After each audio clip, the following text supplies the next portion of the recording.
Heart stories. Acts of kindness across America. In a world that often feels divided, stories of human kindness remind us of our shared humanity. From bustling city streets to quiet rural towns, Americans continue to demonstrate extraordinary compassion in ordinary moments.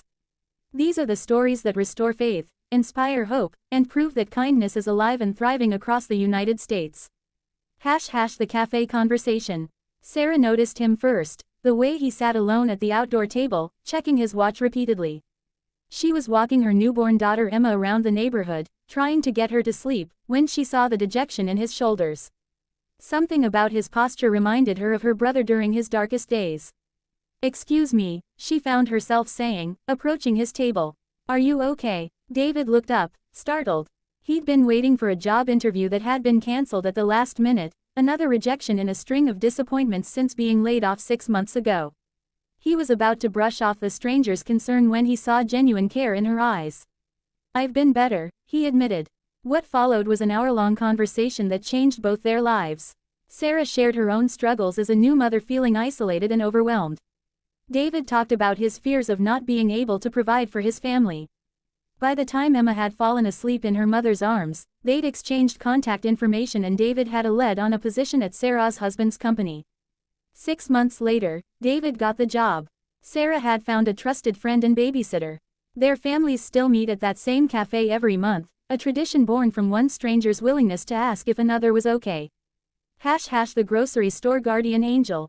At 82, Margaret Chen had been shopping at the same Safeway in Oakland for 30 years. She knew every aisle, every cashier's name, and exactly when the produce was freshest. What she didn't expect was becoming the store's unofficial guardian angel.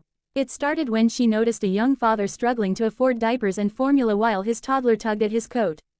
Without thinking, Margaret stepped forward and quietly handed the cashier her card. "Put his items on mine," she whispered. Word spread quickly through the store staff about the elderly woman who paid for strangers' groceries. But Margaret's kindness went deeper than money. She started arriving early to help elderly customers reach high shelves. She'd sit with crying children while their parents handled emergencies. She kept a purse full of snacks for hungry kids and tissues for overwhelmed mothers. The store manager, Tony, began to notice that customer complaints dropped significantly on Margaret's shopping days. Stressed parents seemed calmer. Elderly customers lingered longer, chatting with Margaret by the pharmacy. The store felt warmer, more community-oriented. When Margaret had a mild heart attack and was hospitalized for a week, something beautiful happened. The entire store rallied. Customers who had never spoken to each other began helping each other reach items, holding doors, making small talk in checkout lines. They had learned kindness by watching Margaret, and her spirit lived on even in her absence. Margaret returned to find dozens of cards and a small shrine of flowers in her honor. "We just wanted to take care of you like you take care of us," explained Sophia, a young mother whose twins Margaret had often entertained while Sophia shopped. Today, at 85, Margaret still shops at the same store. The management has given her an honorary badge and her own parking spot. She's trained a network of grocery angels, volunteers who help customers in need. Her simple acts of kindness created a ripple effect that transformed an entire community. The teacher who saw potential. In the industrial town of Youngstown, Ohio, Lincoln Elementary was not where teachers went to advance their careers. The school served primarily low-income families, many facing challenges that extended far beyond the classroom. Test scores were low, resources were limited, and hope was often in short supply. Then came Ms. Rodriguez. Fresh out of college with a degree in education, Carmen Rodriguez could have taught anywhere. Instead, she chose Lincoln Elementary because she believed every child deserved someone who saw their potential. Her first year was brutal. She spent her own money on supplies, stayed late every night planning lessons, and went home many days wondering if she was making any difference at all.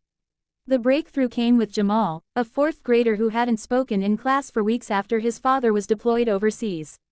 While other students worked on math problems, Carmen noticed Jamal drawing intricate geometric patterns in his notebook margins.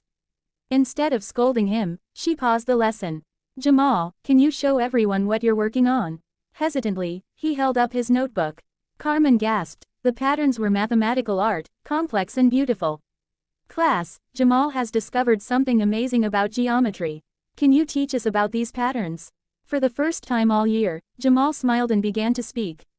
His artistic approach to mathematics opened up new ways of teaching that reached students who had previously struggled. Carmen began incorporating art into every subject, and test scores started rising. But Carmen's impact went beyond academics. She learned her students' stories, who didn't have breakfast at home, who was dealing with family stress, who needed extra encouragement. She started a weekend backpack program, sending food home with hungry students. She organized coat drives and created a classroom library with books that reflected her students' diverse backgrounds. When Marcus, a talented writer, mentioned he'd never been to a library, Carmen spent her Saturday taking him and 3 classmates to the main branch downtown. When Aisha showed interest in science but had never seen a real laboratory, Carmen arranged field trips to the local college. 5 years later, Carmen's classroom had a waiting list. Parents requested her specifically, knowing she saw something special in every child. Her former students, now in high school, still visited regularly. Many of them spoke of becoming teachers themselves, wanting to impact lives the way Ms. Rodriguez had impacted theirs. The most powerful testament to Carmen's influence came at graduation. Jamal, now in 8th grade and heading to high school on an art scholarship, stood at the podium. Ms. Rodriguez didn't just teach me math and reading. She taught me that someone believed in me. That made me believe in myself. Carmen still teaches at Lincoln Elementary. Her classroom walls are covered with college acceptance letters, wedding invitations, and baby announcements from former students. She's proof that one person who truly sees and nurtures potential can change the trajectory of countless lives. The neighbor who cared. When Hurricane Harvey devastated Houston in 2017, the world watched as ordinary citizens became heroes.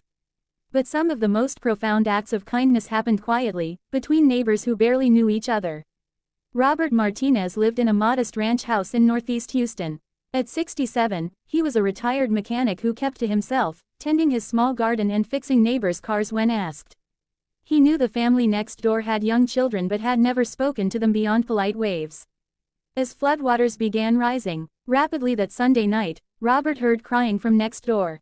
Through his window, he saw the Nguyen family, parents and 3 young children, trapped on their roof as water surrounded their house. Without hesitation, he grabbed his small fishing boat from the garage. "I'm coming to get you," he shouted over the storm. The rescue took 3 trips through dangerous, debris-filled water. First the children, then Mrs. Nguyen, finally Mr. Nguyen and their elderly dog. Robert brought them all to his slightly elevated house, which was still dry. What happened next surprised everyone, including Robert himself. As word spread that he was helping families evacuate, more people arrived at his door. His house became an unofficial shelter. Robert opened his doors to 23 strangers over 4 days, the Nishida family from down the street, elderly Mrs. Thompson who lived alone, the Johnsons whose baby was due any day, college students stranded far from campus. With no power and limited supplies, the group had to work together. Mrs. Nguyen, who owned a small restaurant, organized meal preparation with their combined food. The college students entertained the children. Mr. Nishida, a doctor, provided medical care for an elderly man who had run out of heart medication. Mrs. Thompson, a retired teacher, organized makeshift lessons to keep the kids occupied. For 4 days, strangers became family. They shared stories, fears, and hopes. Language barriers dissolved as people communicated through gestures and kindness. Children who had been traumatized by the storm began laughing again, playing games invented by teenagers they'd just met. When the waters finally receded and families could return to assessing their damage, something beautiful had formed. The group didn't want to separate. They organized weekly dinners, rotating between houses as they were rebuilt. The children, who had been through trauma together, remained close friends. Robert, the quiet mechanic who thought he was just helping neighbors, had created a community. The families still gather monthly for potluck dinners. When Mrs. Thompson needed surgery, the group